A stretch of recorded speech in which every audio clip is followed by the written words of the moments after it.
በህገወጥ መንገድ ወደ ሀገር የገቡ ቦንዳ ጨርቆችን ወደ ቤታቸው ሲያስገቡ የተገኙና በተሽከርካሪ ጭነው ሲንቀሳቀሱ የነበሩ ተጠርጣሪዎች ከነ ኤግዚቢቱ ተይዘው ምርመራ እየተጣራባቸው ይገኛል። ዋና ሳጅን ፈለጉሽ አሻግሬ ተጨማሪ አላት። ወደ ሀገራችን እንዳይገቡ የተከለከሉ ልባሽ ጨርቆችን አስገብተው የተገኙና በተሽከርካሪ ጭነው ሲንቀሳቀሱ የተያዙ ተጠርጣሪዎች በጉለሌ ክፍለ ከተማ በወረዳ 5 አካባቢ ነው። የክፍለ ከተማው ፖሊስ መምሪያ የወንጀል መርማሪ ዋና ሳጅን ዘገዬ አስናቅ እንደገለጹት በኮንትሮባንድ የገቡ የቦንዳ ልብሶችን አራግፈው ወደ ቤታቸው ሲያስገቡ የነበሩ 2 ግለሰቦች ተይዘው ምርመራ እየተጣራባቸው እንደሚገኝ ተናግረዋል። አስኮ ጫራታ የተባለ ከሚጠራው አካባቢ ብዛቱ 14 ፍሬ የሆነ ልባሽ ጨርቅ መንግስት ወደ ሀገር እንዳይገባ የከለከላቸውን 2 ተከሳሾች ከተከማቸበት ቦታ ላይ ተሸክመው ይዘው እየሄዱ ያለ የተያዘ ሲሆን የምርመራ ስራውን አጠናቀን ወደ ኢኮኖሚ ነክ አቃቢ ልከናል። ቦንዶ ከተያዘ በኋላ እንደተለመደው ወደ አቃቂ ቃሊቲ ጉምሩክ ቅርንጫፍ አስገብተናል።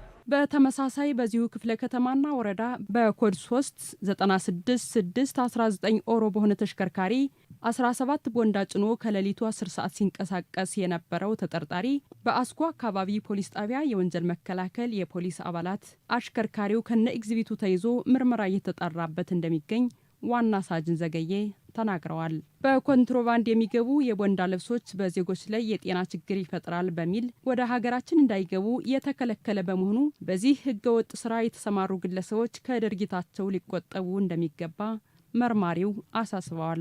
መንግስት ወደ ሀገር ውስጥ እንዳይገባ የከለከለው ነው። አንደኛ ከጤና ጋር ተያይዞ ቦንዳው በሚከፈትበት ጊዜ የሳምባ መተንፈሻን እንዲሁም ሌሎችን አካላታችን ላይ ጉዳት ሊያደርስ የሚችል በመሆኑ እንዲሁም እንደዚህ አይነት ወንጀል ድርጊት የሚሰሩ ሰዎች የሚያስቀጣ ወንጀል ድርጊት በመሆኑ ከዚህ ድርጊታቸው እንዲቆጠቡ ለማሳሰብ ወዳለሁ።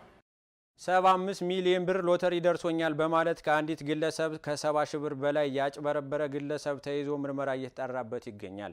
ረዳት ሳጅን ፍጹም በቀለ ዝርዝሩን አዘጋጅቶታል፣ እንደሚከተለው ያቀርበዋል። የወንጀል ድርጊቱ የተፈጸመው በልደታ ክፍለ ከተማ ወረዳ 2 ልዩ ቦታው አርሴማ ክሊኒክ እየተባለ ከሚጠራው ስፍራ ነው።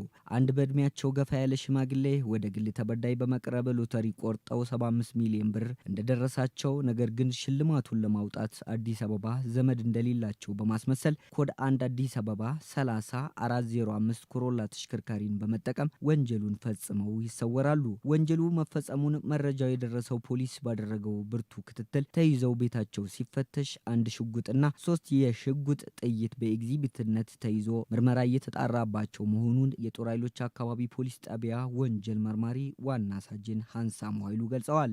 በወቅቱ ልጅቷ ወደ ውጭ ለመሄድ ፕሮሰስ የጀመረች ሲሆን ሜዲካል ልትሰጥ በምትንቀሳቀስበት ሰዓት ላይ ነው ተጠርጣሪ ሸምገል ያሉ ወደ እሷ በመምጣት 75 ሚሊዮን ደርሶኛል በማለት ወደ መኪና ውስጥ ካስገባት በኋላ አካውንት አለሽ በማለት አካውንትሽ ውስጥ ብር መኖር አለባት በማለት ብር የለኝም ስትለው ከአባቷ 50 ሺህ ብር በማስላክ 50 ሺህ ብር ከእንደገና ደግሞ በእጅ መያዝ አለብን ብሎ በእጅ 50 ሺህ ብር ካስወጣት በኋላ 50 ሺህ ብርና 6 ሺህ ብር ጥሬ ገንዘብ በእጅ ይዛው የነበረችውንም ስልክ ባለ 15 ሺህ ብር የሚገመትና የአንገት ብር 5 ሺህ ብር የሚገመት አጠቃላይ የ76 ሺህ ብር ንብረትና ብር የወሰዱባት ሲሆን በወቅቱ ምንድነው ሎተሪ ከዚህ ታወጫለች በማለት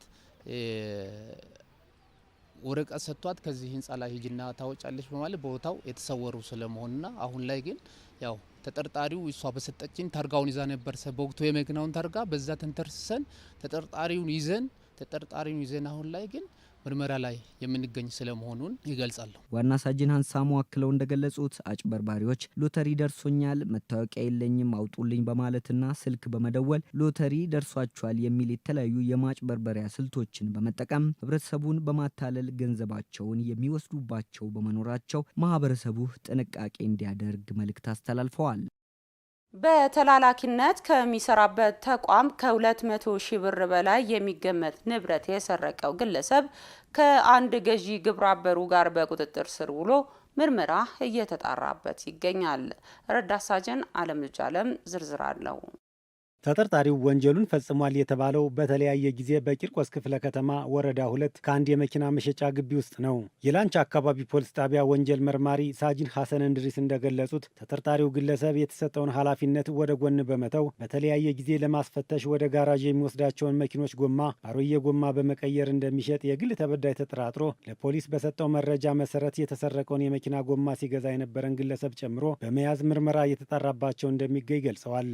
የግል ተበዳይ በረከት አስፋ የተባለው በመኪና እንዲያስፈትሽለት በተላላኪነት የቀጠረውን ሰራተኛ የተለያዩ መኪኖችን ወደ ጋራጅ ቤት እየወሰደ እንዲያስፈትሽለት በሚልክበት ሰዓት ላይ ተጠርጣሪው አዲሱን ጎማ ባሮጌ ጎማ በመቀየር ጋራጅ ቤት ላይ እየጣለ የሚመጣና እንዲሁም ጎሚስታ ቤቶች ላይ እያስቀመጠ እየመጣ የግል ተበዳይ ተጠራጥሮ መኪኖቹን ቼክ በሚያደርግበት ሰዓት ጎማዎቹ የተቀየሩ መሆኑን ወደኛ ፖሊስ ጣቢያ በመምጣት ያመለከተ ሲሆን እኛም ተጠርጣሪውን ይዘን ምርመራ የማስፋት ስራ ሰርተን በአጠቃላይ የተወሰደበት የግል ተበዳይ ንብረት ወደ 204 ሺህ ብር የሚገመት ሲሆን ወደ 98 ሺህ ብር የሚገመቱ የመኪና ጎማዎችንና ስኮርት ጎማዎችን ያስመለስንበት ሁኔታ አለ። በምሬት አንድ ተጠርጣሪ ይዘን ከአንድ ተጠርጣሪ ቤት ወደ 98 ሺህ ብር የሚገመቱ የመኪና ጎማዎችንና የመኪና ስኮርት ጎማዎችን ያስመለስንበት ሁኔታ አለ። የስርቆት ወንጀልን አስቀድሞ ለመከላከል የመንግስትም ሆነ የግል ተቋማት የሚቀጥሯቸውን ሰራተኞች መከታተልና መቆጣጠር እንደሚገባ ሳጅን ሐሰን እንድሪስ አሳስበዋል። በቅርበት ሆኖ የቀጠሩትን ሰራተኛ መከታተል ያስፈልጋል። በዛ ላይም በቂ የሆነ ዋስትና ያለው ተያያዥ እንዲያቀርብ ማድረግ አለባቸው። የሚያስይዙት ሰነድ ትክክለኛ ነው አይደለም የሚለውን ነገር የማረጋገጥ ስራ መስራት አለባቸው።